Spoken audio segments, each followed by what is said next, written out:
नमस्कार, पुन्हा एकदा आपले स्वागत आहे मित्रांनो. कर्मचाऱ्यांसाठी एक मोठी अपडेट, एप्रिलच्या पगाराबाबत एक मोठी अपडेट आपल्या व्हिडिओच्या माध्यमातून घेऊन आलेलो आहोत. जाणून घेऊया सविस्तर अपडेट काय आहे एप्रिलच्या पगाराविषयी या व्हिडिओच्या माध्यमातून. त्याकरता हा व्हिडिओ शेवटपर्यंत पहा. चॅनलला आपण सबस्क्राईब करा नसेल तर मित्रांनो नवीन अपडेट मिळण्याकरता चॅनलला सबस्क्राईब करा, व्हिडिओला लाईक करा आणि ही मोठी बातमी आपल्या मित्र सुद्धा शेअर करायला विसरू नका. तर मित्रांनो, कर्मचाऱ्यांसाठी अत्यंत महत्वाची बातमी आहे. कर्मचाऱ्यांना आता एप्रिल महिन्यात मार्च पेक्षा कमी पगार मिळणार आहे. 1 एप्रिल पासून लागू झालेल्या नवीन कामगार कायद्यात बदल करण्यात आले आहे.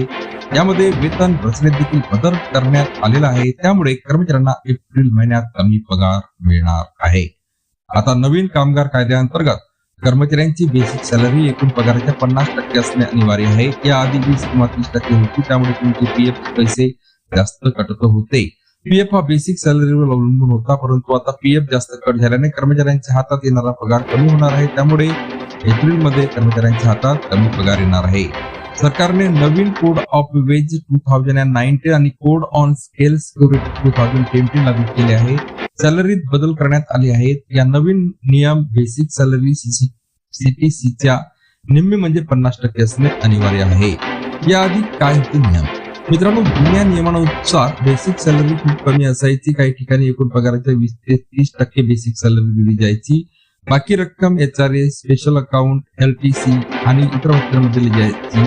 यामुळे कर्मचाऱ्यांना इन हँड सॅलरी जास्त मिळायची. तेव्हा पीएफ आणि ग्रॅच्युटी मध्ये बेसिक सॅलरीच्या आधारे पैसे जमा केले जायचे. त्यामुळे हे पैसे कमी जमा व्हायचे. आता नियमात काय बदलले? मित्रांनो, नवीन नियमानुसार आता पगारातील 50% रक्कम बेसिक सॅलरीत असणार आहे. त्यामुळे तुमचे पीएफ आणि ग्रॅच्युटी फंड मध्ये जास्त योगदान जमा होणार आहे. पगारातील बेसिक सॅलरी मध्ये 12% रक्कम पीएफ खात्यात जमा करावी लागते. उदाहरणार्थ, जर तुमचा एकूण पगार हा 1 लाख रुपये असेल तर त्याची बेसिक सॅलरी 50,000 रुपये असणे आवश्यक आहे. त्यातील 12% रक्कम पीएफ खात्यात जमा केली जाते. त्यामुळे 6,000 रुपये पीएफ खात्यात जमा केली जाणार आहे. त्यामुळे पीएफ मधील योगदान वाढणार आहे आणि एकूण पगार कमी येणार आहे.